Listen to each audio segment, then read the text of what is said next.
La plupart des gens savent que les pyramides ont été construites pour servir de tombeau aux pharaons, afin de leur assurer un voyage sans encombre vers l'au-delà. La grande pyramide de Gizeh, par exemple, a été construite pour le pharaon Khéops. Mais ce que la plupart des gens ignorent, c'est que cette tradition de construction de pyramides a commencé ici même, avec la pyramide à degrés de Djéser, il y a environ 4700 ans. Cette structure massive a été construite pour le pharaon Djéser, un souverain de la 3e dynastie égyptienne.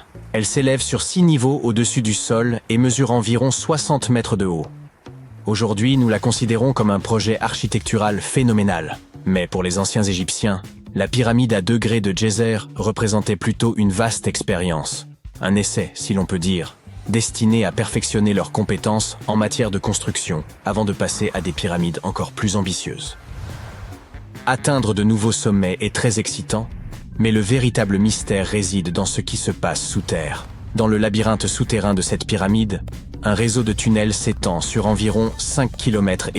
Certains chercheurs pensent que ces tunnels pourraient avoir fait partie d'un système d'adduction d'eau très sophistiqué, et cela pourrait changer complètement notre vision de la construction des pyramides. Parlons de ce complexe massif situé à Saqqara. Autour de la pyramide, il y a ce qu'on appelle une douve sèche, une tranchée continue qui fait environ 50 mètres de large et près de 3 km de long. Elle forme une sorte de rectangle autour de la pyramide. Cette tranchée a une profondeur moyenne d'une vingtaine de mètres. Si l'on additionne toute la terre et la roche creusée pour créer cette douve, cela représente environ 10 fois le volume de la pyramide elle-même. Pendant longtemps, les gens ont pensé que cette tranchée n'était rien d'autre qu'une immense carrière, un endroit où l'on avait extrait de la pierre et de l'argile pour construire la pyramide à degrés. C'est logique, non? Mais en y regardant de plus près, on s'est aperçu qu'il n'en était rien. La tranchée est trop étroite et trop profonde pour avoir été exploitée, et son tracé ne correspond à rien de ce que nous savons des méthodes d'extraction de l'Égypte ancienne. De plus, certaines sections de la tranchée sont recouvertes d'un plafond rocheux, ce qui aurait rendu son utilisation comme carrière pratiquement impossible. Une théorie suggère que la douve sèche avait une signification spirituelle. Il s'agissait peut-être d'un lieu sacré, où les âmes des nobles se réunissaient pour servir le roi défunt dans l'au-delà. Des niches dans les murs évoquent bien cette fonction spirituelle. Mais la plupart des chercheurs pensent qu'elle n'a été développée que bien plus tard, longtemps après la construction du complexe. Alors, à quoi la douve servait-elle vraiment? En 2020, un chercheur a émis une idée assez intrigante. Il est possible que cette tranchée ait été conçue pour recueillir et canaliser l'eau, en particulier après de fortes pluies. Cela semble logique si l'on considère son emplacement. La douve se trouve dans une zone qui aurait facilement pu être inondée par les eaux de ruissellement provenant des plaines voisines. Cela pourrait également expliquer pourquoi la tranchée n'a été utilisée pour de nouvelles tombes que bien plus tard, lorsque le climat est devenu plus sec et le site moins sujet aux inondations. Mais l'histoire devient encore plus fascinante, car cette tranchée semble faire partie d'un système hydraulique plus vaste et plus élaboré à l'intérieur du complexe de Djéser. C'est comme si elle comportait plusieurs compartiments, soigneusement taillés dans la roche et reliés par des tunnels. Ces compartiments faisaient probablement partie d'un système de traitement de l'eau. L'eau s'écoulait d'un compartiment à l'autre, se purifiant au fur et à mesure qu'elle progressait. C'est ici que les choses commencent à se rattacher à la pyramide elle-même. Le complexe de Djéser comporte une série de puits souterrains, et certains chercheurs pensent que l'eau de la douve a pu être utilisée pour alimenter un système d'ascenseur hydraulique.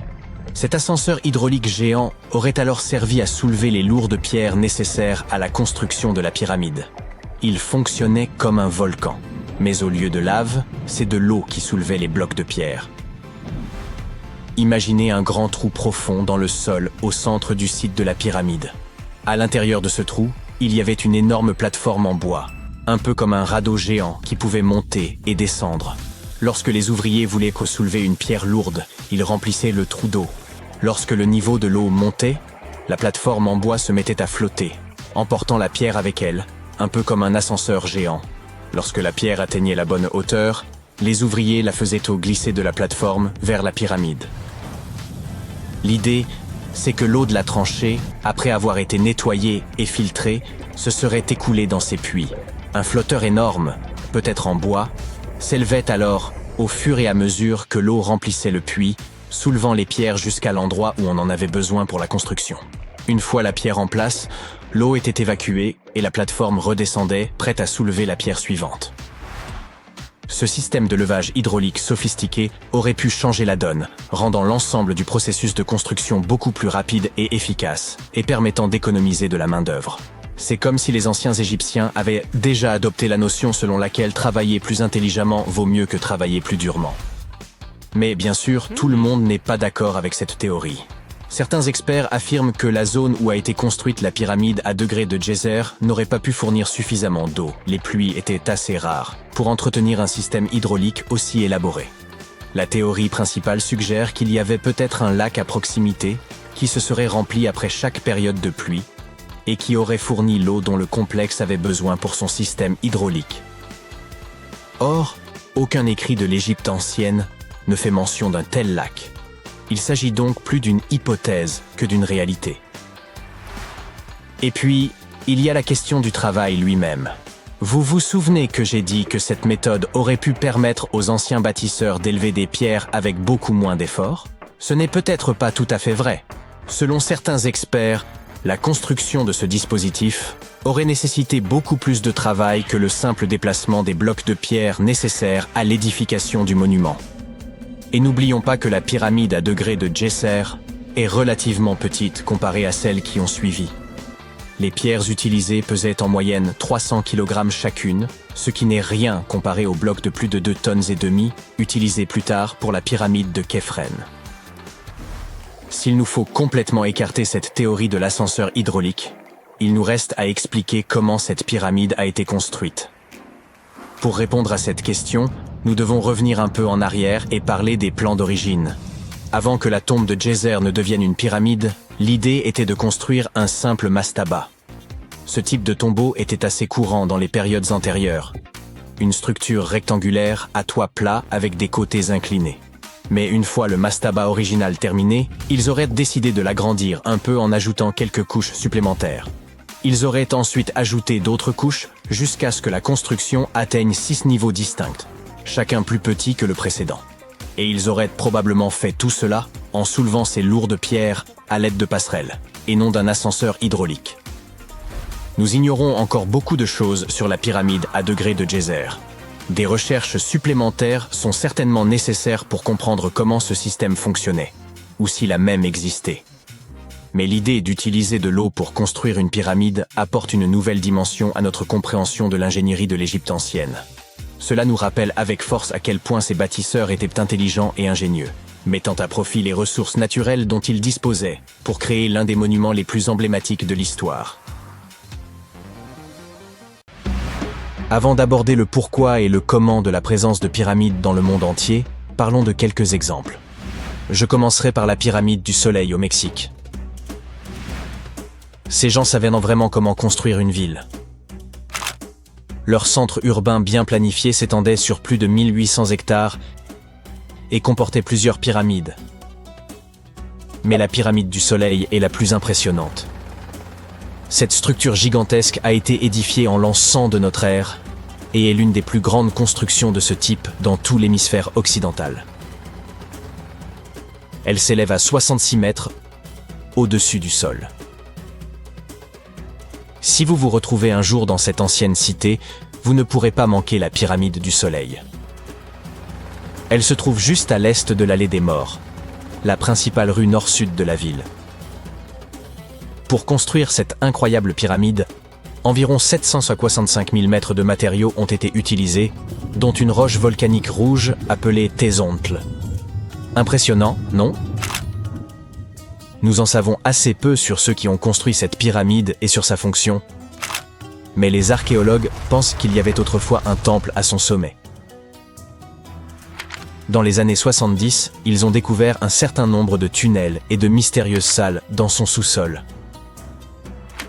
En 2011, ils ont même trouvé une cachette contenant des pots en argile, des morceaux d'obsidienne, des os d'animaux, des figurines humaines et même un masque. Qui sait quels autres secrets se cachent dans cette pyramide? Si vous décidez de la visiter, vous devrez gravir les 248 marches inégales qui se trouvent sur sa face ouest. N'allez pas trébucher. Le Soudan a aussi ses pyramides.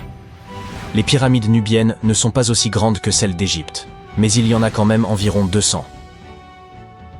Ces anciennes pyramides ont abrité pendant près de 1000 ans les tombes des pharaons du royaume de Méroé, qui régnait sur l'Égypte de la Nubie à la mer Méditerranée.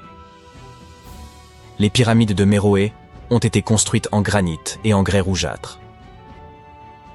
Et saviez-vous que le Soudan possède plus de pyramides anciennes que l'Égypte? Les pyramides couchites témoignent de l'architecture indigène et des traditions funéraires des royaumes de Napata et de Méroé en Nubie, que l'Égypte ancienne a influencé. Méroé, où ont été enterrés plus de 40 reines et rois, est le site pyramidal nubien le plus étendu. Les murs des tombes représentent des rois momifiés parés de bijoux, leurs coffrets en bois contenant des arcs, des carquois de flèches et d'autres objets témoignant des relations et des échanges commerciaux avec les civilisations égyptiennes et grecques. Si vous souhaitez explorer des tombes anciennes, vous pouvez donc éviter les foules en Égypte et vous rendre au Soudan. Envolons-nous vers l'Irak à la découverte d'autres pyramides. Les ziggourats sont composés de strates successives et de temples étagés. Au lieu de murs lisses et droits, elles ont des étages, comme des gâteaux, qui permettaient la réalisation de travaux et la tenue de rituels importants. Ces structures imposantes sont disséminées dans tout l'Irak et l'Iran. Elles témoignent de la puissance et des compétences des peuples qui les ont construites. L'une des plus grandes et des plus impressionnantes ziggourats est celle d'Ur. Il s'agit d'une pyramide rectangulaire géante de 20 à 30 mètres de haut, surmontée de 3 niveaux de terrasse et d'un temple. Pouvez-vous imaginer le nombre de briques cuites qu'il a fallu pour construire cet édifice? 720 000 pour la seule partie inférieure. Cette ziggourate a été construite pour le roi sumérien Ur-Nama. Comme les autres, elle existe depuis des milliers d'années, ce qui explique qu'elle ait été un peu malmenée. Heureusement, le roi babylonien Nabuchodonosor II et quelques archéologues sont venus à sa rescousse, respectivement au VIe avant notre ère et au XXe siècle. Aujourd'hui, elle se trouve près de la base aérienne de Talil. La ziggourate d'Ur a été construite en 2100 avant notre ère par le roi Ur-Nama, pour le dieu de la lune Nanna. C'était le plus haut bâtiment de la ville et on pouvait le voir à des kilomètres à la ronde. Il ressemblait à la flèche d'une cathédrale médiévale. Les gens y apportaient leur surplus agricole et obtenaient leur lot de nourriture en retour, mais c'était aussi un lieu spirituel. Malheureusement, le temple de Nanna, situé au sommet de la ziggourate, n'a pas survécu, mais nous possédons quelques briques bleues, vernissées, qui pourraient avoir fait partie de son décor. Les parties inférieures de la ziggourate sont tout de même étonnantes. Les architectes ont même percé des trous dans l'extérieur du temple pour permettre à l'eau de s'évaporer. Maintenant que nous avons exploré quelques-unes des pyramides de notre planète, élargissons notre perspective. On en trouve dans de nombreuses régions du monde. L'Égypte compte plus de 100 pyramides. Le Soudan en a le double, et des dizaines d'autres sont disséminées au Moyen-Orient et en Chine. Mais c'est en Amérique que l'on trouve le plus grand nombre de pyramides. Il y en a plus là-bas que dans toutes les autres parties du monde réunies. Ces pyramides sont situées au Mexique, au Guatemala, au Honduras et au Salvador. Voici un aperçu de l'évolution des pyramides au cours de l'histoire. La plus ancienne se trouve en Égypte. Il s'agit d'une pyramide à degrés, constituée de couches de pierres superposées. C'est au pharaon Snéfrou que l'on attribue la création de ce type de pyramide très connu. Au cours de son règne de 45 ans, il a construit 3 pyramides. Ses 2 premières tentatives ont échoué, mais il a finalement réussi avec la pyramide rouge, qui est considérée comme la première vraie pyramide. C'est son fils, Khéops, qui construisit la grande pyramide de Gizeh, la plus haute construction humaine sur Terre pendant près de 4000 ans. Les pyramides d'Amérique latine sont semblables aux premières pyramides à degrés égyptiennes, mais elles ont été construites indépendamment les unes des autres.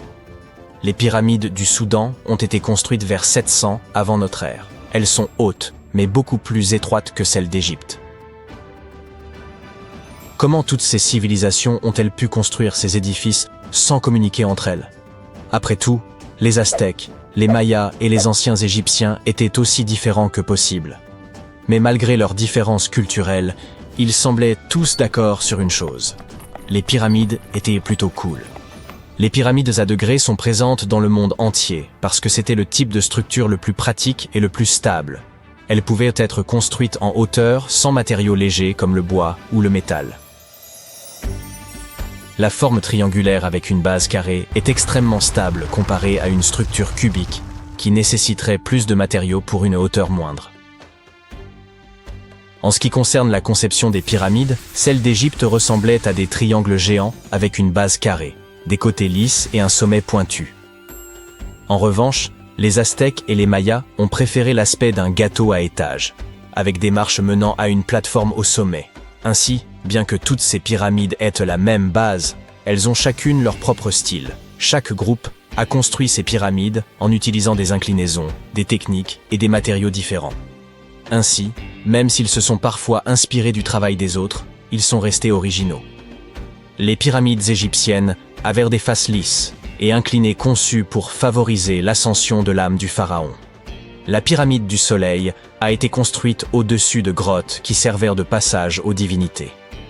Les Mayas ont construit le temple de Kukulkan à Chichén Itzá pour honorer cette divinité que l'on représente généralement sous la forme d'un serpent. Surnommé El Castillo, il comporte 91 marches de chaque côté ainsi qu'une plateforme, soit 365 marches, une pour chaque jour du calendrier maya. Dites-moi les amis, comment les pyramides ont-elles été conçues?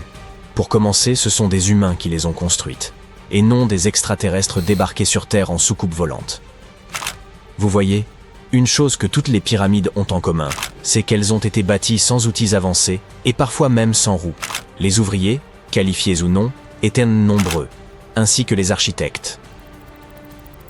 Par exemple, on estime qu'il fallut 20 000 personnes pour la grande pyramide de Gizeh, et que la plupart étaient de fins artisans. La construction d'une pyramide était une entreprise de grande envergure qui nécessitait des années de planification et d'efforts. Celle de Cholula, au Mexique, a nécessité 600 ans de travail. Imagine que tu travailles 7 jours sur 7 sur un grand chantier de construction. Comme des milliers d'autres personnes, tu portes des millions de blocs de pierre et tu les poses les uns sur les autres selon un système complexe. Tu travailles sans équipement de construction moderne. Tu n'as pas de climatisation, ni d'accès permanent à l'eau. Il fait si chaud dehors que tu peux faire frire des œufs sur la route. Tu construis cette pyramide depuis des décennies. Et maintenant, quand elle est enfin terminée, tu apprécies le résultat du travail colossal de milliers de personnes. Tu as devant toi un monument culturel géant de valeur mondiale qui va se figer dans le temps et émerveiller les gens pendant des dizaines de milliers d'années.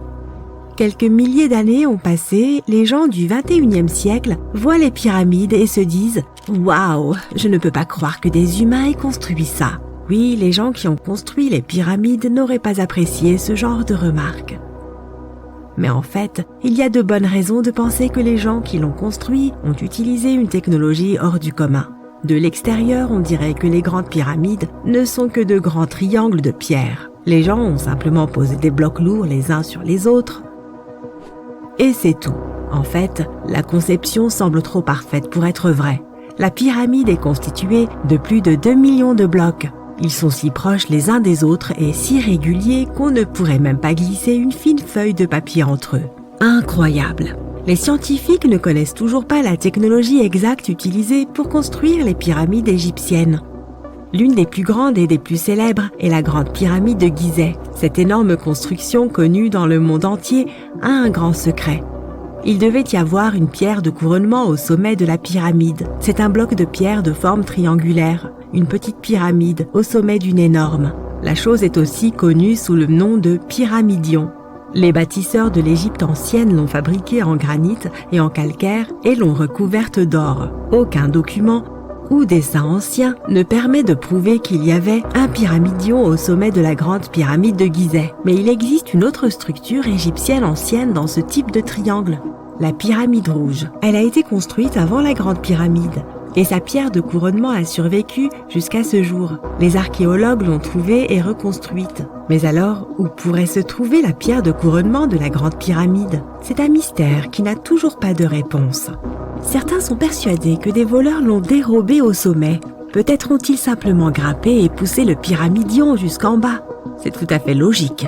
La pierre angulaire était probablement l'élément le plus précieux de la pyramide. De nombreux scientifiques et archéologues ne connaissent toujours pas sa fonction exacte. Certains pensent que ce sommet recouvert d'or glorifiait les pharaons. La nuit, la pierre de couronnement reflétait la lumière de la lune et illuminait tout l'espace qui l'entourait. Pendant la journée, cette pierre reflétait la lumière du soleil avec sa surface brillante. On pouvait la voir de loin. Le sommet de la pyramide était une sorte d'étoile guide pour les voyageurs perdus. Tous les autres blocs de pierre de la pyramide sont constitués de calcaire. Les gens les polissaient pour les faire briller. Dans le passé, ils étaient même très brillants et reflétaient la lumière. On aurait pu voir des pyramides lumineuses depuis l'espace, même si elles ressemblaient à de toutes petites lumières. Au fil des milliers d'années, les vents, les tempêtes de sable et les pluies ont modifié l'apparence des pyramides. Si les gens avaient pris soin d'elles pendant tout ce temps, elles auraient ressemblé à quelque chose sorti des films de science-fiction ou bien aux pyramides de Las Vegas. Mais malheureusement, nous ne verrons jamais leur apparence d'origine. Certains archéologues et scientifiques pensent que la pierre de couronnement pouvait absorber l'énergie du soleil et la répartir uniformément dans la pyramide. Personne ne sait précisément pourquoi les Égyptiens avaient besoin de cette technologie. Il y a une théorie selon laquelle les pyramides sont d'anciens systèmes énergétiques. Les pharaons ont appliqué cette énergie pour utiliser des technologies uniques plus avancées que toutes les réalisations du XXIe siècle. Et la forme triangulaire des pyramides était idéale pour stimuler cette énergie électromagnétique. En théorie, le rayonnement solaire ou les forces électromagnétiques s'accumulent au sommet de la pyramide, remplissent les pièces intérieures, puis descendent le long des murs jusqu'à la base. Toute déformation de la surface pourrait empêcher le flux de se répandre. Ils ont donc dû créer une surface parfaitement lisse. C'est pourquoi ils ont installé les blocs de manière que personne ne puisse glisser une aiguille ou une lame de rasoir entre ceux-ci. Beaucoup de gens croient à cette théorie parce qu'ils ont construit les pyramides en calcaire. Ce matériau peut retenir l'énergie en son sein. Dans la partie intérieure, ils ont créé des dépôts de granit pour provoquer l'ionisation de l'air, c'est-à-dire pour créer une charge électrique. Ils ont également creusé des canaux sous la pyramide pour que l'eau puisse transmettre l'électricité. Et au sommet, ils ont placé une pierre de couronnement en or, le meilleur conducteur d'électricité. C'est ainsi que l'on obtient un grand générateur d'électricité. Différentes cultures ont utilisé des technologies similaires pour créer de l'électricité dans le monde entier. Mais ce ne sont que des théories. Si cela avait fonctionné, l'humanité aurait utilisé ces technologies aujourd'hui. On trouve des traces de l'industrie métallurgique, de la chimie, de l'ingénierie, de la physique, des mathématiques et de l'astronomie dans certains documents anciens. La plupart des scientifiques ne croient pas à toutes ces choses. Nous connaissons les étapes détaillées du développement de ces technologies dans différentes cultures. Au XXIe siècle, les scientifiques, les historiens et les anthropologues peuvent suivre l'évolution de tous les appareils modernes. Si les gens avaient créé certaines inventions technologiques dans les temps anciens, l'histoire du monde aurait été différente. Peut-être que toutes les réalisations de l'Antiquité auraient pu être effacées de la surface de la Terre par des cataclysmes mondiaux. Et cela peut nous arriver à nous aussi. Imagine seulement comment les gens retrouveraient un ordinateur portable dans 5000 ans. Ils ne comprendraient peut-être pas de quel type d'appareil il s'agit. Une autre merveille égyptienne entourée de mystères est la statue du Sphinx. Les Égyptiens l'ont taillée dans une seule pièce gigantesque de calcaire. Il y a environ 4500 ans. Mais les scientifiques ne savent toujours pas la date exacte de sa construction ni qui l'a construite. Les Égyptiens ont peint le Sphinx de différentes couleurs, de sorte que son aspect était beaucoup plus brillant et plus vif dans un passé lointain. Il brillait tout comme les grandes pyramides. Quoi qu'il en soit, le temps n'a pas seulement changé son apparence, mais aussi son nom. Au départ, les Égyptiens l'appelaient Ori-Mekhet. Les Grecs l'ont rebaptisé Sphinx quelques centaines d'années après sa construction. Il soulignait la grandeur des souverains d'Égypte. Il remplissait également la fonction symbolique d'un chien de garde qui surveillait la tombe du pharaon et les chemins qui menaient à celle-ci. Cette version semble réaliste, puisque les archéologues ont découvert de nombreuses entrées secrètes au pied du Sphinx. Peut-être que ces pièces et ces tunnels complexes mènent à des salles souterraines contenant des trésors, et les trésors ne sont pas toujours de l'or ou des bijoux. Selon les légendes et les théories, le Sphinx garde la salle des archives où sont stockées toutes les connaissances de l'humanité. Les informations sur l'ancien état mythique de l'Atlantide pourraient se trouver ici. Tu peux trouver de nombreuses cartes détaillées des donjons internes du Sphinx sur Internet. Elles montrent des structures de 12 étages de profondeur sous la statue. On dirait une petite ville remplie d'or, de parchemins de savoir et de divers artefacts anciens. Mais on ne peut pas croire toutes ces cartes. Ce ne sont que des théories. Plusieurs milliers d'années se sont écoulées, mais les gens ont en réalité très peu d'informations sur ce sujet. Les archéologues savent qu'il y a encore beaucoup de choses étranges et passionnantes à propos du Sphinx qui n'ont pas encore été découvertes. Les gens du coin ont souvent peur de faire des recherches car ils croient qu'ils peuvent réveiller quelque chose de terrible, des profondeurs souterraines. Par conséquent, ce sont surtout des scientifiques d'autres pays qui mènent les fouilles. En 1998, des scientifiques ont découvert d'étranges tunnels qui menaient à des pièces vides sous le Sphinx. Ils ont constaté que des personnes avaient essayé de passer par ces tunnels dans le passé. Et il est possible que ces personnes aient emporté tous les trésors qui s'y trouvaient. Une des légendes dit qu'un puissant artefact se trouve sous le Sphinx. Son pouvoir pourrait changer le monde entier, mais les habitants le cachent car il pourrait nuire à la planète. Certains pensent que l'on peut trouver des preuves de technologie inconnue peintes sur les murs de granit des tombes des pharaons. Mais le plus probable est que ces peintures et ces signes nous racontent juste les mythes et les légendes de l'Égypte ancienne. Mais que se passe-t-il si les symboles et les dessins égyptiens sont des instructions détaillées pour utiliser les technologies anciennes? Et si les habitants qui vivaient à cette époque pensaient les gens dans le futur ne seront pas capables d'obtenir de l'énergie par eux-mêmes, alors laissons-leur des instructions détaillées. Quoi qu'il en soit, il existe de nombreuses énigmes et théories. En réalité, la recherche de réponses est une entreprise dangereuse, car il n'est pas facile de pénétrer dans les salles souterraines. Les fouilles peuvent détruire la structure de l'ensemble du Sphinx. Toute personne qui se trouve dans les tunnels peut se perdre et ne jamais retrouver son chemin. En plus, cela coûte beaucoup d'argent. En fait, ce qui serait génial, c'est que des chercheurs puissent inventer un appareil qui pourrait scanner les zones souterraines et nous montrer des plans détaillés. Est-ce que tu sais qui était Nikola Tesla? Tu as certainement entendu parler des grandes pyramides d'Égypte. Et si je te disais que Tesla a peut-être découvert l'ancien mystère qui entoure 16 pyramides? Pardon? Un mélange de science et d'archéologie? Et non. Il est fort probable que les pyramides ne soient pas si énigmatiques après tout. Mais tout d'abord, voici ce que nous savons sur les pyramides. Qu'ont-elles de si mystérieux? Ce ne sont que de vieux monuments bizarres, n'est-ce pas? L'une des plus grandes questions concerne leur construction.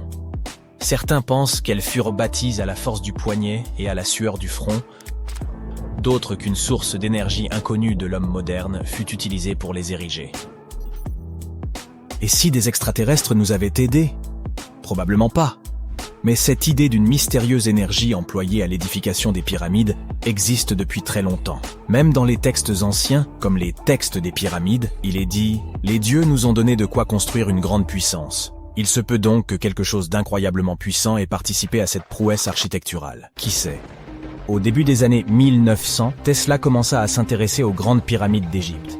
Il lut de nombreux ouvrages sur ces antiques structures et fut époustouflé par la quantité d'énergie qu'elles semblaient dégager.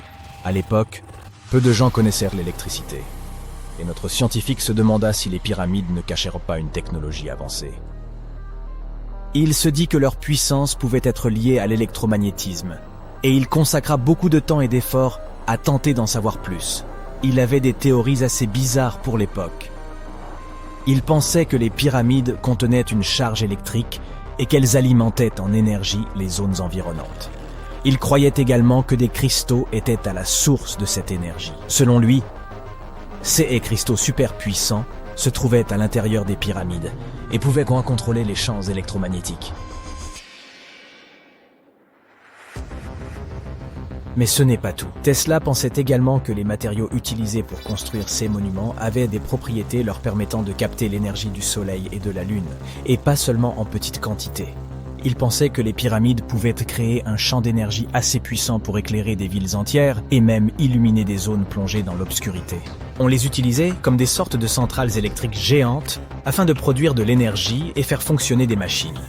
Les pyramides étaient liées, d'après Tesla, à une énergie cosmique employée pour l'éveil spirituel et la guérison des maux. Plutôt New Age, n'est-ce pas? Ces hypothèses n'étaient pas d'origine fantaisiste. Il avait sérieusement étudié tous les documents disponibles sur les pyramides, des objets aux textes anciens en passant par les hiéroglyphes et les dessins. Et il en avait conclu que les pyramides avaient été conçues comme des amplificateurs d'énergie et aussi qu'une mystérieuse source d'énergie avait été utilisée pour les construire. Certains pensaient que Tesla n'était qu'un excentrique avec de folles théories. Mais ces idées ont eu un impact considérable sur la façon dont nous percevons les pyramides aujourd'hui. Depuis quelques années, des chercheurs et des universitaires étudient ces découvertes et les utilisent pour lever le voile sur certains des plus grands mystères qui entourent ces anciennes structures. Par exemple, des scientifiques ont récemment mené des expériences théoriques pour analyser comment la Grande Pyramide réagirait à certaines ondes radio. Ils ont découvert qu'elle pouvait capter les ondes radio d'une certaine longueur et faire ensuite converger leur énergie de ces salles à sa base. Les scientifiques ont effectué de nombreux calculs pour parvenir à cette conclusion. Ils ont d'abord réfléchi aux longueurs d'onde qui fonctionneraient le mieux. Ils ont ensuite modélisé la réaction de la pyramide à ces ondes et ils ont calculé la quantité d'énergie qui serait absorbée ou diffusée. Enfin, ils ont étudié comment l'énergie se déplacerait à l'intérieur de la pyramide une fois captée par la structure. Pour expliquer tout cela, ils ont employé ce que l'on appelle l'analyse multipolaire, qui consiste à décomposer un objet complexe en éléments simples. Il est alors possible de voir comment chaque partie réagit à l'énergie. C'est un peu comme lorsqu'on défait un puzzle pour voir comment chaque pièce s'emboîte avec les autres. Les chercheurs s'intéressent à la manière dont tout cela pourra nous servir. Ils cherchent à fabriquer des particules capables de faire la même chose que les pyramides, mais avec de la lumière. En modifiant la taille, la forme et la matière de ces particules, ils peuvent contrôler la façon dont la lumière se déplace autour d'elles. Cela peut s'avérer très utile pour la fabrication de minuscules capteurs ou de cellules solaires très efficaces. Les scientifiques ont dû faire quelques suppositions au cours de leurs recherches. Ils ont imaginé qu'il n'y avait pas d'espace caché à l'intérieur des pyramides et que les matériaux utilisés pour les construire étaient tous identiques. Et ils sont ainsi parvenus à faire des découvertes assez impressionnantes. Mais son étude des pyramides n'est pas l'unique témoignage du génie hypermoderne de Tesla. Nombreuses sont ces théories qui paraissaient irréalistes à l'époque, mais que des scientifiques réévaluent aujourd'hui pour des applications pratiques. Parlons du projet le plus ambitieux de Tesla, la tour de Wardenclyffe. En 1900, Tesla était déjà un grand nom de l'ingénierie électrique en Amérique. Cette invention étonnante et le fait qu'il ait réussi à surpasser Thomas Edison dans la guerre des courants impressionnait les gens. Mais Tesla ne se reposa jamais sur ses lauriers. Il décida ensuite de se lancer dans son projet le plus ambitieux, la tour de transmission de Wardenclyffe. Construite entre 1901 et 1905, elle est fondée sur l'une des idées les plus révolutionnaires de Tesla. Il souhaitait rendre l'impossible possible en créant un système mondial de communication sans fil. Ce système utiliserait la Terre elle-même comme conducteur, transmettant de la musique, des informations, des rapports boursiers, des communications militaires sécurisées et même des images en fac-similé. Cela te rappelle quelque chose? Oui, cela ressemble à l'Internet que nous utilisons aujourd'hui, mais sans aucun câble. Mais Tesla avait un rêve encore plus grand, transmettre de l'énergie sans fil. Il avait déjà prouvé qu'il était possible d'envoyer des signaux à haute fréquence grâce à son célèbre transformateur. Et par la suite, il fut obsédé par la transmission d'énergie sans fil. Sa vision était non seulement de transformer la façon dont nous communiquons, mais aussi de trouver un moyen de transférer des courants électriques à l'échelle mondiale en puisant dans l'énergie naturelle de la Terre. Tesla pensait qu'il existait une abondance d'énergie libre, tout autour de nous, et qu'elle pouvait être utilisée au profit de l'humanité. En 1899, il mena des expériences secrètes et fut convaincu qu'il était possible de transmettre de l'énergie électrique à travers la haute atmosphère terrestre. C'est ainsi que la tour de Wardenclyffe vit le jour. Elle était censée être la station prototype d'un réseau planétaire qui devait fournir de l'énergie sans fil au monde entier. Malheureusement, Tesla n'avait ni les ressources ni la confiance de ses investisseurs pour mener à bien ce projet. Il rencontra toutes sortes de problèmes financiers. Et en 1917, la tour inachevée fut finalement démolie et tout son matériel vendu afin de rembourser les dettes croissantes de notre génie. Aujourd'hui, elle nous rappelle tristement que les plus grands esprits ne parviennent pas toujours à réaliser leurs rêves. Cependant, le laboratoire de briques rouges est toujours là, le seul laboratoire de Tesla à avoir survécu. Un détail amusant. En 2017, une équipe de tournage a fait une découverte stupéfiante. Ils ont utilisé un géoradar pour explorer la zone autour de Wardenclyffe et ils ont trouvé toute une série de tunnels s'étendant sur des dizaines de mètres au-dessous du site. Personne ne sait exactement à quoi ils servaient, mais on pense qu'ils faisaient partie du grand projet de Tesla. Wardenclyffe est bien sûr un site important pour les fans du grand homme. Qui sait, peut-être quelqu'un parviendra-t-il un jour à percer le mystère de ces tunnels. Mais même si cela n'arrive jamais, l'héritage de Tesla continuera longtemps de nourrir l'imagination des scientifiques du monde entier.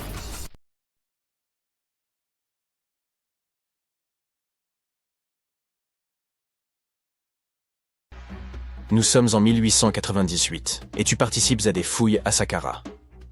Cet endroit, situé non loin du Caire, regorge de tombes anciennes et de pyramides. En bon aventurier, tu espères trouver quelque chose de vraiment cool et devenir célèbre. De l'or, des manuscrits, des cartes au trésor, des momies de pharaons. Mais tu trouves un oiseau en bois. Tu es très déçu. Ça ressemble à un simple jouet. Un jouet ancien, mais un jouet tout de même. Tu es alors loin de te douter que, dans quelques années, quelqu'un affirmera qu'il s'agit en fait d'un ancien monoplan. Cet objet, surnommé l'oiseau de Saqqara, est en bois de sycomore. Il a une envergure d'à peine 18 cm et pèse environ 40 grammes. Un beau souvenir de ton voyage en Égypte, à mon avis. Il a plus de 2000 ans et est assez simple, sans plumes gravées ni aucune autre décoration. Il a cependant un bec et des yeux, ce qui le fait un peu ressembler à un faucon, l'emblème du dieu Horus. Sa queue a quelque chose d'inhabituel, elle est carrée, étrangement droite, et on dirait qu'une pièce aujourd'hui manquante venait autrefois la compléter. Nous adorons résoudre les mystères, du coup, plusieurs théories ont été avancées au sujet de cet oiseau. La première, toute simple, est qu'il s'agissait d'un objet cérémoniel. La deuxième idée est qu'il s'agissait du jouet d'un enfant né dans une famille aisée. Il pourrait s'agir d'une sorte de boomerang, très populaire dans l'Égypte ancienne. Enfin, selon une autre théorie, l'oiseau aurait été utilisé comme girouette. Mais cette théorie n'a pas été retenue, car la figurine ne présente aucun trou ou marquage, à l'exception de celui qui a été fait au musée du Caire pour la fixer sur son socle. Il n'y avait donc jadis aucun moyen de l'accrocher. Près d'un siècle après la découverte de l'oiseau, l'égyptologue Khalil Messia a proposé une nouvelle théorie selon laquelle il pourrait s'agir d'un modèle de monoplan. Selon lui, il manquait à l'oiseau un empennage horizontal. Par ailleurs, ses ailes étaient placées à angle droit, comme celles des avions modernes. Cela aurait pu servir à générer la portance aérodynamique nécessaire au vol. Le docteur Messia a également affirmé qu'il était courant à l'époque de placer des modèles miniatures d'inventions technologiques dans les tombes. Les anciens Égyptiens ont-ils vraiment inventé l'avion en 200 avant notre ère? Cela aurait beaucoup contrarié les frères Wright, que l'on considère comme les inventeurs de l'aviation. Ils n'ont effectué leur premier vol qu'en 1903. Afin de nous en assurer, il nous faudrait tester le modèle. Mais le musée égyptien ne laisserait probablement personne lancer en l'air cette précieuse pièce de collection. C'est pourquoi le concepteur de planeur, Martin Grégory, a construit un modèle similaire, cette fois en balsa, et a pu conclure que même avec un empennage horizontal, cet avion n'était pas très performant. Affaire résolue. Et non. Une chaîne de télévision n'a pas trouvé cela convaincant et a donc invité un expert en aérodynamique à construire une autre réplique de notre oiseau. Il l'a testé dans des conditions similaires à celles de l'Égypte ancienne et a été impressionné par ses capacités. Ainsi, si le prototype d'un avion a bien été inventé à l'époque des pharaons, Il s'agirait d'un OPART, ou objet manufacturé incongru, en français. Soit un objet anachronique, en avance sur son temps en termes de technologie ou d'histoire. Et l'oiseau de Saqqara n'est pas le seul exemple d'une telle chose. En 1901, un groupe de plongeurs a découvert la machine d'Anticythère dans une épave sous-marine près de l'île grecque du même nom. On l'a surnommée le premier ordinateur analogique du monde. Et on pense qu'elle date d'environ 100 ans avant notre ère. Le mécanisme en bronze pouvait indiquer la position du Soleil, de la Lune, des planètes et des étoiles, ainsi que les phases lunaires, les dates des prochaines éclipses solaires, et même la vitesse à laquelle la Lune se déplace dans le ciel.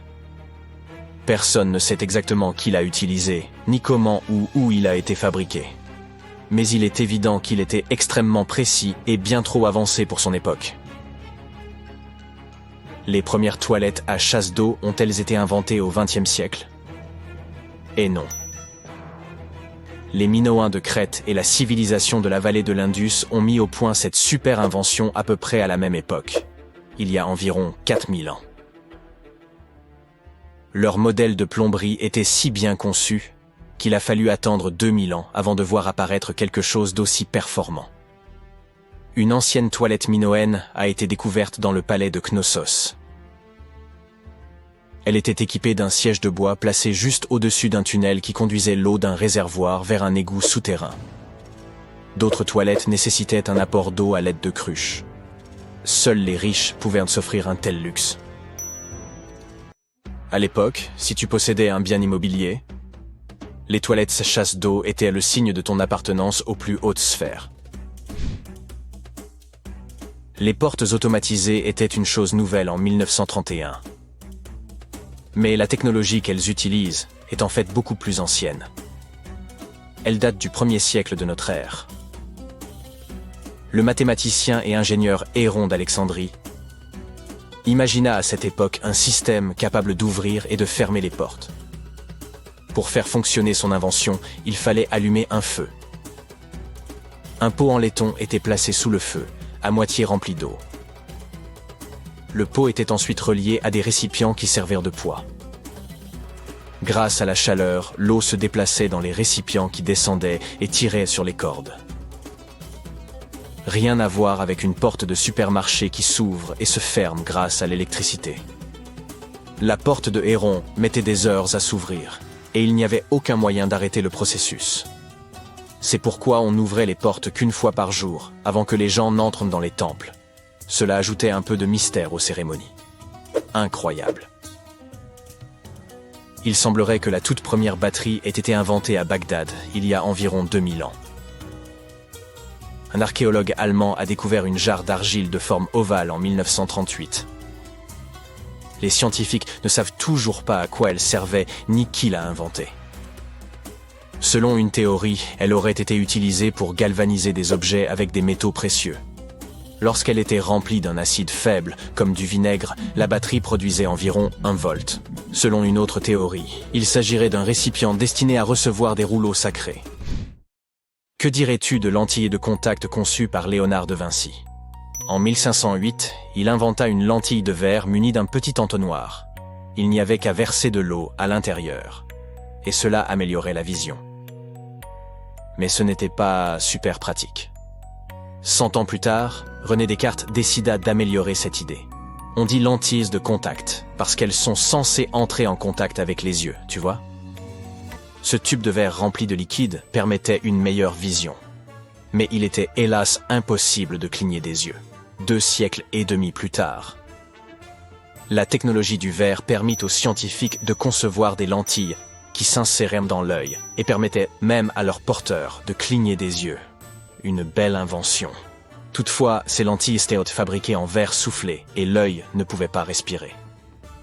Une 50aine d'années plus tard, les concepteurs adoptèrent le plastique, plus léger, incassable et résistant aux rayures, même si les lentilles couvraient encore l'œil entièrement. Ce n'est qu'en 1948 qu'un certain Kevin Tuohy ponça une lentille en plastique et se rendit compte qu'elle restait en place même en ne couvrant que la cornée.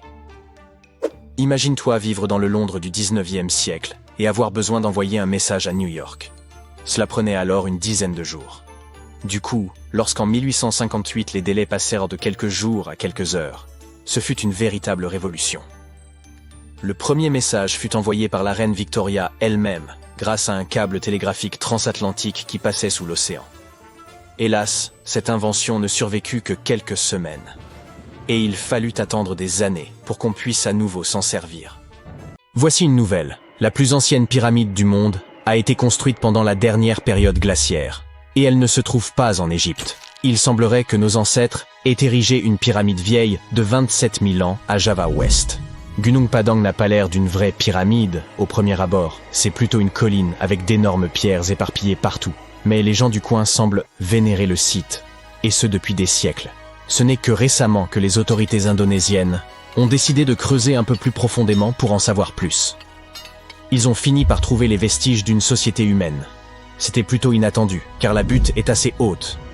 La seule certitude qu'on a tirée de ces fouilles est qu'il y avait des humains dans la région en 45 avant Jésus-Christ, ce qui semble raisonnable. Il revenait à un géologue indonésien nommé Danny Hillman de prouver que Gunung Padang fut la première pyramide du monde. Il a utilisé toutes sortes de nouvelles technologies pour essayer de le démontrer. Notre ami a utilisé la datation au carbone, creusant profondément sur le site pour extraire de gros morceaux de matière à analyser. Et il a découvert d'innombrables strates de pierre façonnées. Comme si en creusant sous Rome, on découvrait des tonnes de bâtiments enfouis. D'après ses recherches, il y avait des cavernes, et dans ces cavernes, des salles. Ce qui prouvait selon lui que des hommes étaient passés par là. En ce qui concerne les roches situées en haut du monticule, elles furent probablement placées là stratégiquement par ceux qui vivaient sur le site. Ils avaient besoin d'un endroit pour méditer, ils ont donc arrangé les choses de manière harmonieuse. Leur surface lisse ne serait pas le résultat d'une érosion séculaire, mais du travail de grands sculpteurs, les Michel-Ange de leur époque. Si tout cela est vrai, alors les civilisations humaines ont commencé bien plus tôt que nous le pensions. Nos ancêtres, les humains du Paléolithique, n'avaient pas ce qu'il fallait pour être considérés comme civilisés. Ils n'avaient ni les outils ni les connaissances pour construire des pyramides. Ils auraient eu besoin de certaines compétences en maçonnerie, et c'est peu dire qu'on en manquait sérieusement à cette époque. Nombreux sont ceux qui doutèrent de Hillman. Sa théorie était séduisante, mais il n'avait pas de preuves, ni charbon de bois, ni fragments d'os. Il n'avait rien. Flint Dibble, un autre archéologue, a déclaré que sans preuve concrète d'activité humaine, on ne peut pas parler de véritable pyramide. Toutes ces données prouvent seulement que le sol du monticule remonte à 27 000 ans. Il pense que les roches situées au sommet ont simplement glissé au bas de la colline, comme le font normalement les roches. Seule une société très avancée aurait réussi à construire une telle pyramide à degrés. Et selon Bill Farley, un archéologue américain, il n'y a tout simplement aucune raison de croire qu'il y avait des sociétés humaines en Indonésie lors de la dernière période glaciaire. Pour info, la plus ancienne société connue possédant ce type de connaissances remonte probablement à 11 000 ans. Elle occupait la région de l'actuelle Turquie. Regardez ça, voici le Göbekli Tepe. Ce n'est pas non plus une pyramide, mais c'est la plus ancienne construction monolithique réalisée par des humains. Retour à la période néolithique. Pas mal de gens s'étaient installés dans le coin. Nous avons des preuves de cela. Par exemple, les murs y sont couverts de dessins représentant des vêtements et des animaux sauvages. Jusqu'à récemment, c'est la pyramide de Djesser en Égypte, une construction à 3 côtés, qui détenait le titre de la plus ancienne pyramide du monde. Djesser est située à quelques kilomètres au sud du complexe de Gizeh, dans une ville appelée Saqqara. Elle a fait plusieurs apparitions dans la culture populaire. Au XVIIIe siècle, on la trouvait couramment dans les peintures européennes. Les jeunes hommes de l'élite culturelle faisaient un grand tour du monde et Saqqara était souvent en tête de liste. On la trouve également dans le jeu vidéo Assassin's Creed. Et sa représentation numérique y est bien plus précise que dans de nombreux dessins historiques. Construire des pyramides était une grosse affaire en Égypte ancienne. Les rois devaient y passer leur après-vie. Et si vous pensiez que la pyramide de Khéops était la plus ancienne au monde, eh bien Djeser a en réalité 70 ans de plus qu'elle. Le développement de nouvelles technologies a permis aux archéologues de faire des découvertes révolutionnaires. Et une nouvelle, ou plutôt ancienne, pyramide en Amérique du Sud pourrait remporter le titre tant disputé. Les pyramides étaient également très à la mode dans l'Amérique de l'ancien temps. Parmi elles se trouvent les emblématiques pyramides du complexe de temples de Tikal au Guatemala. Ce sont celles que l'on peut voir dans Star Wars numéro 4. Mais pour trouver la plus ancienne pyramide des Amériques, il faut voyager au Pérou. Au plus profond du désert péruvien, des archéologues sont tombés sur une vaste métropole ancienne connue sous le nom de Caral. Au début, ils ont pensé que le site était assez récent, car sa complexité aurait demandé un développement technologique que les anciens ne possédaient pas. Comme nous l'avons dit, Caral est situé dans le désert, comme Las Vegas, mais sans tout le bling-bling. L'accès à l'eau y est donc difficile.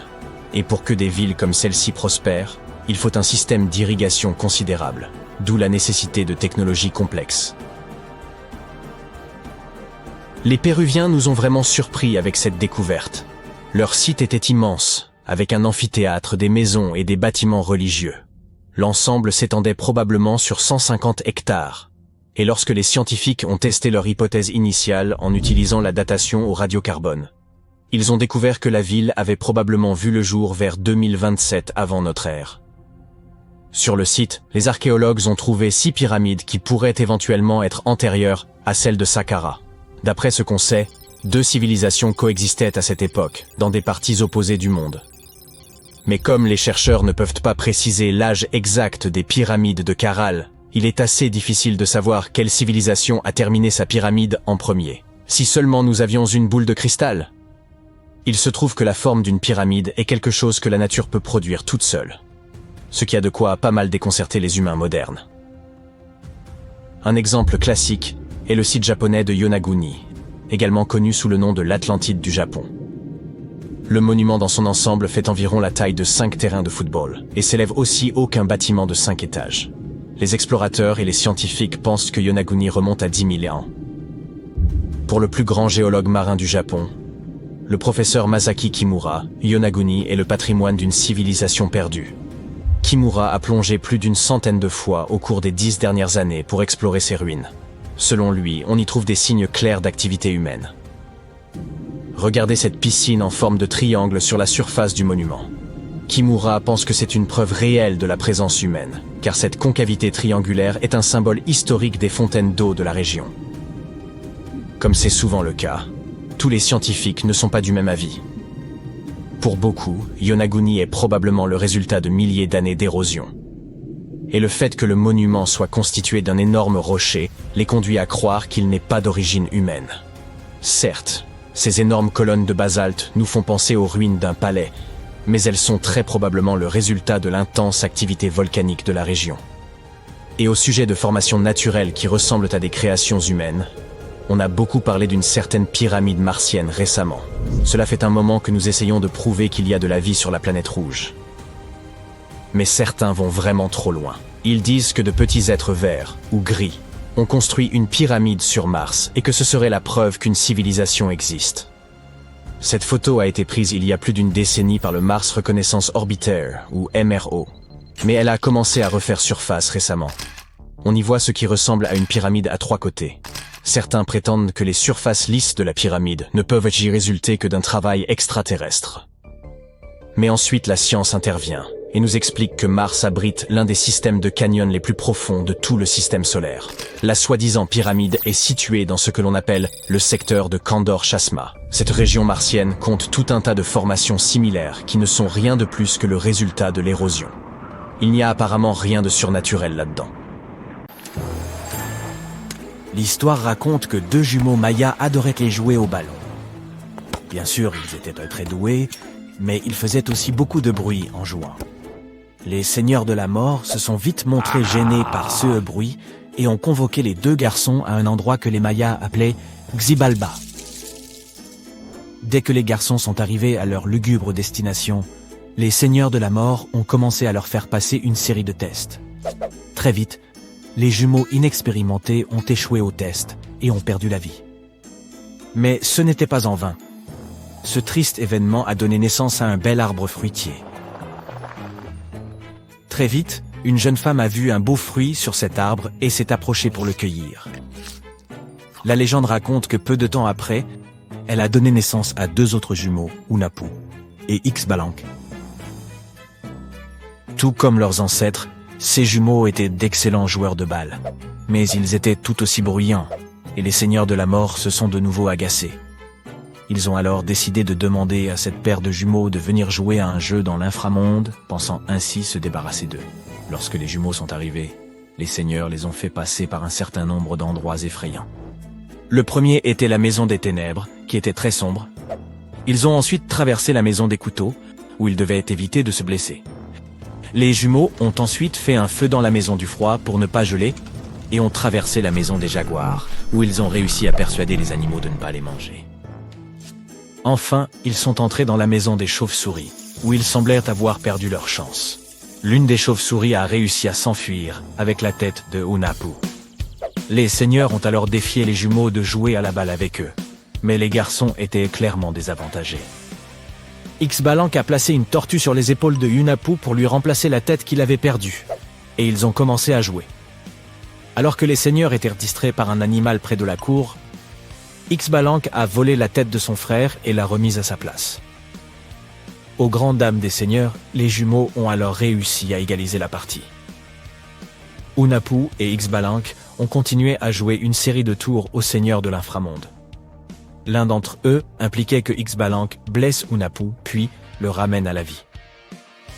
Les seigneurs ont été tellement impressionnés par la performance des jumeaux qu'ils leur ont demandé de leur faire le même coup. Bien entendu, les jumeaux ont accepté. Mais après avoir exécuté leur tour sur certains des seigneurs, ils ont refusé de les ranimer.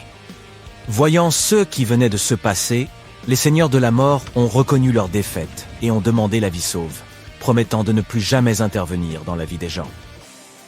Hunahpu et Ixbalanque étaient heureux d'avoir vengé leurs ancêtres et gagné le respect des seigneurs. La légende raconte que les seigneurs du ciel furent si impressionnés par les jumeaux qu'ils les emmenèrent vivre dans le ciel en transformant l'un en la lune, l'autre en le soleil. La civilisation maya a été l'une des sociétés indigènes les plus dominantes de l'histoire. Leur folklore et leurs traditions sont encore découverts et étudiés aujourd'hui. Les Mayas vivaient sur un territoire appelé Mésoamérique. Il s'agit de l'actuel Mexique et d'une partie de l'Amérique centrale, comme le Guatemala, le Belize, le Honduras, la péninsule du Yucatan et le Salvador. Ils ont vécu de 1800 à 900 avant notre ère et jusqu'à 900-1500 après notre ère. Outre leurs légendes impressionnantes, les Mayas étaient des inventeurs très habiles. Ils sont connus pour leur calendrier, leur système d'écriture, leurs méthodes agricoles et leur sport. Leur écriture, par exemple, a été retrouvée gravée sur des bâtiments et des monuments en pierre, ainsi que dans des livres rares et des poteries. Il s'agit d'un système composé de plus de 800 hiéroglyphes aux combinaisons variées. Chacun de ces signes représenterait une syllabe. Leur système d'écriture a été déchiffré par accident par Tatiana Proskuriakov, une Américaine qui avait d'abord étudié pour devenir architecte. N'ayant pas trouvé de travail dans son domaine, elle est finalement devenue une mayaniste à part entière, bien qu'elle n'ait pas reçu de formation académique. Ali Dik a été la première à remarquer que le glyphe maya grenouille renversée signifiait naissance, et que le glyphe mal de dents indiquait la date à laquelle le roi montait sur le trône. Cela a permis aux scientifiques de déterminer plus facilement les dates de naissance et les noms des souverains d'une dynastie maya donnée. Ils ont également inventé le concept de zéro, qui est considéré comme l'une des plus grandes innovations des mathématiques, de la physique et de l'histoire de l'humanité. Bien sûr, même à cette époque, les gens comprenaient l'idée de ne rien avoir, mais le concept de zéro en tant que nombre est une invention relativement récente. Un fait amusant à propos des Mayas est qu'ils aimèrent beaucoup les chapeaux. Plus leurs chapeaux étaient grands, plus ils étaient importants. Non seulement c'était une sorte de mode, mais cela leur donnait aussi l'impression d'être plus grands de taille, ce qui était très important pour leur esthétique. Les Mayas ont également élaboré l'un des calendriers les plus complexes de l'histoire de l'humanité. C'est le premier à utiliser le zéro comme valeur de remplacement. Leur calendrier s'est terminé le 21 décembre 2012, ce qui a amené certaines personnes à croire qu'il s'agissait de la fin du monde. Ce n'était évidemment pas le cas. Il se trouve que cette date coïncidait avec la fin d'un cycle d'années maya. Mais tu sais, même s'ils étaient très avancés en sciences et en astronomie, ils ont commis quelques erreurs. L'une d'entre elles consistait à croire que le monde était plat. Selon leur théorie, les 4 coins du monde étaient surveillés par les frères seigneurs qui empêchèrent le ciel de tomber sur leur terre. Mais il faut tirer un grand coup de chapeau à leur menu, car ils étaient des mangeurs de chocolat bien connus. Ils ont fait de la dégustation de chocolat une forme d'art.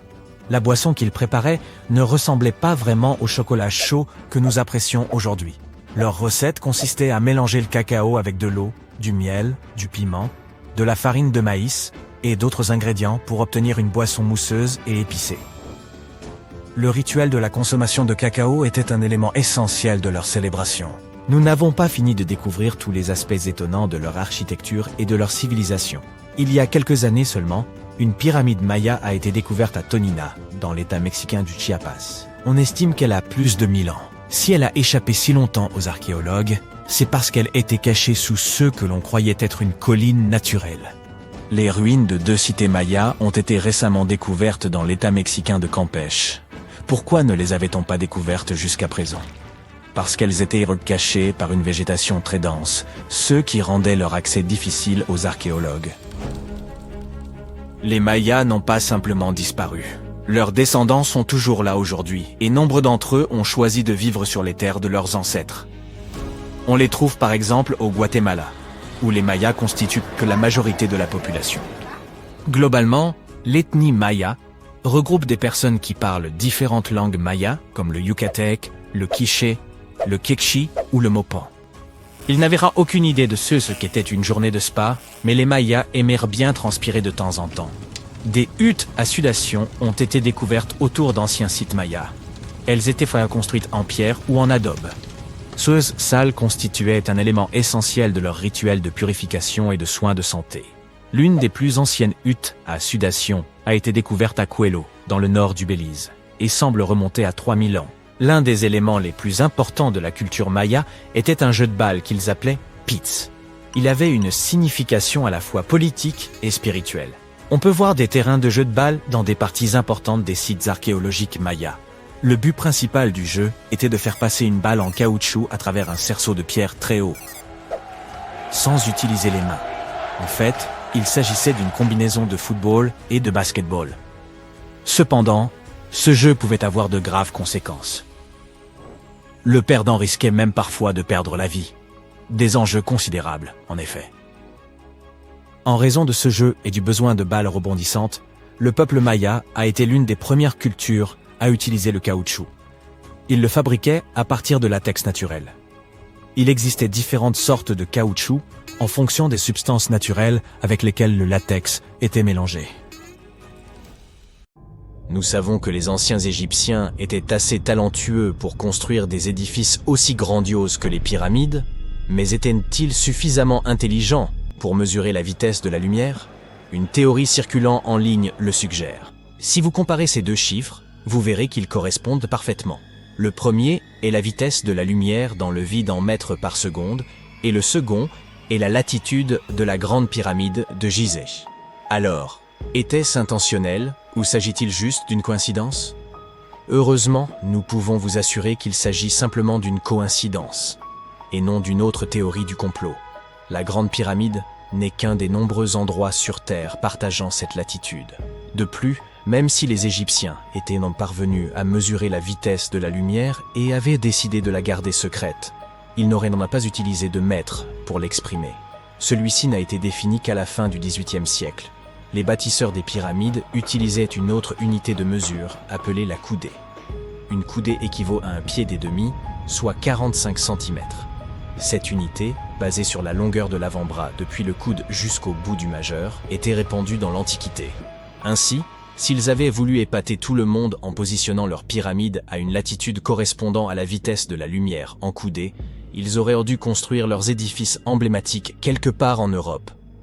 Par ailleurs, l'astronome danois Ole Rømer, qui a mesuré pour la première fois la vitesse de la lumière en 1676, aurait été bien contrarié de découvrir que quelqu'un l'avait fait des siècles avant lui. Bien que les Égyptiens aient été en avance sur leur temps à bien des égards, ils n'ont jamais mesuré la vitesse de la lumière, ni employé de coordonnées de latitude et de longitude pour leur construction. La base de la grande pyramide de Gizeh peut sembler être un carré parfait, mais il s'agit en réalité d'une structure à 8 côtés, et non 4. Chacun de ces 4 côtés présente une légère indentation concave qui les divise uniformément de la base au sommet. La version officielle voudrait qu'un pilote britannique du nom de Groves ait été le premier à le remarquer en 1940, lorsqu'il survolait la pyramide. Il a pris une photographie montrant les ombres qui soulignaient ces indentations. Certains pensent que ces lignes ne sont visibles que depuis les airs et peuvent être mieux observées à l'aube et au crépuscule, lors des équinoxes de printemps et d'automne. Cela a conduit à une étrange théorie selon laquelle les anciens Égyptiens auraient pu concevoir ces pyramides pour communiquer avec des visiteurs célestes. La pyramide de Khéops est l'une des 3 seules pyramides qui possédaient autrefois une porte pivotante. Cette porte, pesant environ 20 tonnes, pouvait être facilement ouverte de l'intérieur. Son ajustement précis la rendait presque invisible du dehors. Sans loquet ni poignée visible, seules de très légères aspérités dans la paroi extérieure dénotaient l'ouverture. Les 2 autres pyramides avec des portes similaires appartenaient respectivement au père et au grand-père de Khéops. La grande pyramide renferme également un vide caché d'au moins 30 mètres de long, découverte en 2017. Nous ignorons encore ce qui se trouve à l'intérieur de cet espace, sa fonction exacte, ou s'il est le seul de ce type. Les chercheurs ont utilisé une technologie permettant de voir à travers les murs des cathédrales, des pyramides mayas et même des volcans, reposant sur une pluie naturelle de particules subatomiques appelées muons. Ces particules traversent plus facilement les espaces vides que les matériaux solides. En plaçant plusieurs détecteurs de muons autour d'une structure, les scientifiques peuvent cartographier ces éléments solides et ces zones vides. Une équipe a placé des détecteurs de muons à l'intérieur de la pyramide de Khéops, collectant des données au fil des mois. Les scientifiques ont analysé à de nombreuses reprises des échantillons du mortier utilisé pour construire les pyramides. Bien que nous en connaissions la composition, la technologie moderne ne peut toujours pas le reproduire. Ce mortier, principalement composé de gypse traité, n'était pas utilisé comme le ciment actuel de nos briques, mais servait à soutenir les joints entre ces pierres massives lors de leur mise en place. Environ 1 demi-million de tonnes de ce mortier auraient été nécessaires pour construire la grande pyramide de Khéops. Ce mortier fait de gypse est plus robuste que les pierres elles-mêmes et a résisté pendant des millénaires. Les 4 côtés de la pyramide de Khéops sont alignés avec les points cardinaux, nord, sud, est et ouest. Selon l'archéologue et ingénieur Glenn Dash, cet alignement est précis à 4 minutes d'arc près, soit un 1/15 de degré. Les architectes y parvenus sans outils modernes tels que des drones ou des ordinateurs. De nombreux chercheurs ont tenté d'expliquer ce prodige d'architecture. Peut-être utilisait-il l'étoile polaire ou l'ombre du soleil. Dash a récemment proposé une idée nouvelle et plus simple. Les Égyptiens auraient pu utiliser l'équinoxe d'automne pour aligner les pyramides. Celle-ci se produit 2 fois par an, lorsque le soleil traverse le plan équatorial terrestre, rendant le jour et la nuit presque égaux en durée. Pour éprouver sa théorie, Glenn Dash a conduit une expérience le 22 septembre 2016, premier jour de l'équinoxe d'automne. Il a utilisé une tige spéciale appelée gnomon, dont disposaient les Égyptiens, pour projeter une ombre. Puis il en a suivi la pointe à intervalles réguliers, formant une courbe régulière. En reliant 2 points de la courbe au moyen d'une corde tendue, il a créé une ligne presque parfaite d'est en ouest. Dash a observé que lors de l'équinoxe, la pointe de l'ombre se déplaçait en ligne droite, suivant presque parfaitement la direction est-ouest, avec une légère déviation dans le sens anti-horaire, similaire à celle observée dans les pyramides. Bien que l'expérience ait été menée dans le Connecticut, Glenn Dash estime que la même méthode fonctionnerait en Égypte. Tout ce dont les Égyptiens avaient besoin, c'était d'une journée claire et ensoleillée. Ils pouvaient déterminer l'équinoxe d'automne en comptant 91 jours à partir du solstice d'été. Cependant, ils nous ont laissé peu d'indices, et aucun document d'ingénierie n'a été retrouvé qui explique leur méthode. Ainsi, bien qu'ils aient pu utiliser des ombres pour se repérer, rien n'est moins certain. Les scientifiques se sont longtemps demandé comment ces lourds blocs de pierre étaient acheminés vers les sites des pyramides, et ils pourraient enfin avoir la réponse. Une équipe chercheur de l'Université de Caroline du Nord à Wilmington a découvert que 31 pyramides avaient probablement été construites le long d'un ancien bras du Nil. Ce bras est maintenant enseveli sous le désert et les terres agricoles. Pendant des années, les archéologues ont pensé que les anciens Égyptiens devaient utiliser une voie d'eau à proximité pour transporter les matériaux, les équipements, les personnes et tout ce dont ils avaient besoin pour construire les pyramides. Mais jusqu'à présent, ils n'étaient pas certains de l'emplacement, de la forme, de la taille ou de la proximité de cette voie d'eau par rapport au site de construction. L'équipe de recherche a utilisé l'imagerie radar par satellite, des cartes historiques, la prospection géophysique et des carottages de sédiments pour cartographier cette branche du fleuve. Ils pensent qu'elle a été ensevelie suite à une grande sécheresse et au fil des tempêtes de sable il y a des milliers d'années. l'équipe est parvenue à plonger sous la surface sablonneuse et à obtenir des images de certaines caractéristiques cachées grâce à la technologie radar. Ils ont découvert des rivières cachées et des structures anciennes situées au pied des collines où se trouvent comme la plupart des pyramides égyptiennes. La découverte de cette branche fluviale disparue aide à expliquer la forte densité de pyramides entre Gizeh et Licht, dans ce qui est à présent une zone inhospitalière du Sahara. L'Égypte n'est pas le pays qui compte le plus grand nombre de pyramides au monde. Ce titre revient à son voisin méridional, le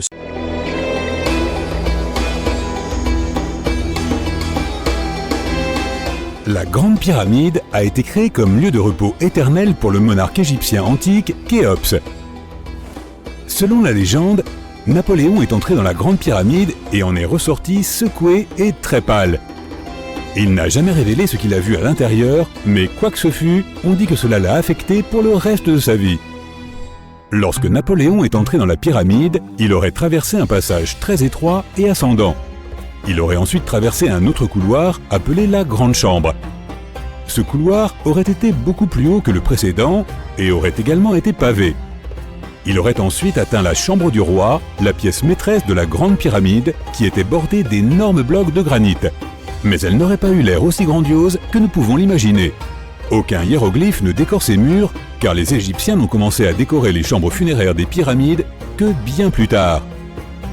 Les tombes des pharaons au cœur de la pyramide auraient aussi été remplies de trésors, des pièces en or, aux bijoux les plus précieux du monde.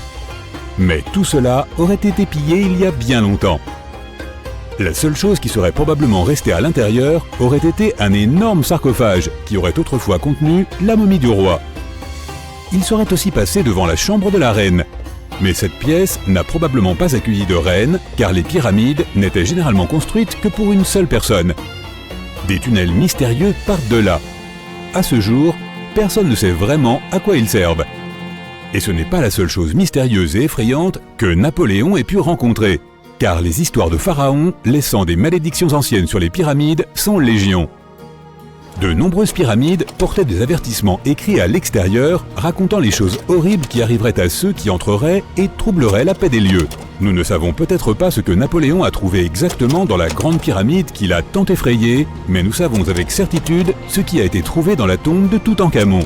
Toutankhamon était un pharaon égyptien qui n'avait que 8 ou 9 ans lorsqu'il est monté sur le trône. Il est devenu un phénomène culturel lorsque sa tombe a été découverte presque entièrement intacte en 1922. Son tombeau se trouve dans la vallée des rois à Thèbes, l'actuel Luxor, qui se trouve en Égypte. Contrairement à la Grande Pyramide, le tombeau de Toutankhamon était couvert de magnifiques décorations murales. Les murs racontaient l'histoire de son voyage vers l'au-delà à travers les enfers. Les Égyptiens croyaient que chacun devait accomplir ce voyage, alors ils remplissaient les tombes d'objets et de peintures pour aider les morts à y parvenir. Il y aurait aussi eu des sortilèges peints sur les murs. Ils pensaient que cela aiderait les gens à passer dans le royaume suivant. Ce voyage serait assez long, c'est pourquoi les anciens Égyptiens remplissaient aussi les pyramides de nourriture. La pyramide de Toutankhamon était remplie de 8 paniers de fruits. On y a même trouvé des fruits de palmier doum. Les pièces étaient remplies de meubles, de statues, de vêtements et de bâtons, parmi tout un tas d'autres choses. On aurait probablement trouvé aussi beaucoup de vêtements et de bijoux coûteux dans les pyramides. Les anciens Égyptiens voulaient que leurs ancêtres voyagent avec style dans l'au-delà. Ils ont placé Toutankhamon dans sa dernière demeure avec plus de 50 pièces d'habillement, toutes de la plus haute qualité. Il y avait des tuniques, des foulards, des gants et des coiffes, et une tonne de bijoux, ainsi que des bracelets, des pendentifs, des colliers, des bagues et des scarabées pour le protéger. Chacun d'entre eux était fait d'or ou de pierres précieuses. Il y avait aussi des éventails en plumes d'autruche pour garder le jeune pharaon au frais sous le chaud soleil égyptien. Mais la température à l'intérieur des pyramides n'a jamais vraiment dépassé les 20 degrés Celsius. Les anciens Égyptiens ont mis au point un système de climatisation très sophistiqué que nous ne comprenons pas encore complètement aujourd'hui. La pyramide de Toutankhamon contenait aussi 130 bâtons de marche en ébène, ivoire, argent et or pour l'aider dans son voyage. Il y avait 3 chars cachés au cas où il se fatiguerait de toute cette marche. 11 pagaies de bateaux ont également été placés à l'intérieur, mais il n'y avait aucune trace d'une quelconque embarcation. Les pyramides auraient été jonchées des senteurs et des parfums préférés du pharaon. Pendant les fouilles du tombeau de Toutankhamon, il est rapidement apparu qu'elle avait été en partie dévalisée pendant l'Antiquité. Les portes avaient été endommagées et des traces d'huile avaient été laissées dans des bocaux vides. Il semble que quelqu'un ait fait un raid sur la pyramide pour récupérer l'or, les parfums et les huiles qui avaient été laissés pour le roi Tout. Il restait encore un peu de parfum fait d'huile de noix de coco et d'encens dans un flacon. Il semble que le pharaon Toutankhamon aimait les jeux de société. Il y avait un plateau en ivoire de jeux de scénettes dans sa pyramide. Bien que nous ne sachions pas exactement comment y jouer, nous avons compris qu'il s'agissait d'une sorte de version égyptienne du backgammon. Il semble que c'était un jeu à 2 joueurs où le but était d'éjecter son adversaire du plateau. Reste à savoir contre qui pouvait bien jouer la momie de Toutankhamon. Les anciens Égyptiens avaient certains rituels qui peuvent nous sembler assez étranges. Par exemple, ils avaient l'habitude de se raser les sourcils si jamais ils perdaient un chat. Il n'est donc pas trop surprenant qu'ils aient mis des choses vraiment bizarres à l'intérieur des pyramides. Les archéologues ont découvert une collection de chats momifiés et de scarabées dans des pyramides datant de plus de 4000 ans. Ils ont été trouvés dans les pyramides de Saqqara qui se trouvent au sud du Caire. Ils ont aussi trouvé du matériel de maquillage et des miroirs à l'intérieur. Le maquillage était porté fièrement par les hommes et les femmes à l'époque de l'Égypte ancienne. L'eyeliner était le produit cosmétique le plus populaire. La pierre de Rosette est l'une des découvertes les plus significatives jamais faites dans les pyramides. Elle a été trouvée par l'armée de Napoléon Bonaparte. C'est une pierre de granit noir qui date de 196 ans avant Jésus-Christ. Elle est transcrite en grec, en démotique et en hiéroglyphique. Lorsqu'elle a été traduite en 1822, nous avons obtenu la clé pour comprendre les hiéroglyphes de l'Égypte ancienne pour la toute première fois. La découverte de la momie de la reine Hatshepsut en 1903 a changé à jamais notre compréhension des anciens Égyptiens. Après son décès, son successeur Thoutmôsis III a supprimé la plupart des preuves de son règne, si bien que nous ne savions pratiquement rien de l'une des premières grandes dirigeantes d'Égypte. Elle est maintenant devenue l'une des rares et des plus célèbres pharaons. Le pharaon Khéops avait un bateau entier dans sa pyramide. Les archéologues ont découvert plus de 1200 morceaux d'un bateau géant près de la grande pyramide de Gizeh. Ils ont réassemblé le bateau et il fait une longueur impressionnante de 43 mètres. Il s'agit très probablement d'un bateau solaire qui a été conçu pour transporter le roi ressuscité auprès de la divinité Ra. Fait amusant, la pyramide de Gizeh est la dernière des 7 merveilles du monde antique. Les 6 autres sont les jardins suspendus de Babylone, le colosse de Rhodes, le temple d'Artémis, le mausolée d'Halicarnasse, le phare d'Alexandrie et la statue de Zeus à Olympie. Cette pyramide a également été la structure artificielle la plus haute du monde pendant 3800 ans. Pour ériger la plus grande pyramide d'Égypte, il a fallu un nombre stupéfiant de 2,3 millions de blocs de calcaire, dont certains pesaient jusqu'à 80 tonnes. Il aura fallu aussi 100 000 ouvriers et 23 ans pour la construire. Sa hauteur originale était de 147 mètres. En 2017, les archéologues ont découvert quelque chose d'étrange à propos de la Grande Pyramide d'Égypte. Il y a un vide caché d'au moins 30 mètres de long et personne ne sait vraiment pourquoi il est là ni ce qu'il contient réellement. Ce vide étrange est la première structure intérieure découverte dans la pyramide de 4500 ans depuis les années 1800. Les scientifiques ont utilisé des rayons cosmiques pour détecter le trou massif, mais ne sont toujours pas plus près aujourd'hui de découvrir ce qu'il y a à l'intérieur. Les anciens Égyptiens ont pris beaucoup de soin à construire les pyramides et tout était placé stratégiquement et structurellement solide. Il est donc improbable que ce trou soit dû à la chute de blocs au fil du temps. De nombreuses pyramides contenaient également de petites figurines modèles appelées Ushbeti. Elles représentaient des assistants. Ils croyaient qu'ils prendraient vie pour servir les pharaons dans l'au-delà. Mais il est fascinant de constater que toutes ces choses aient pu tenir à l'intérieur. Il n'y a pas tellement d'espace à l'intérieur des structures.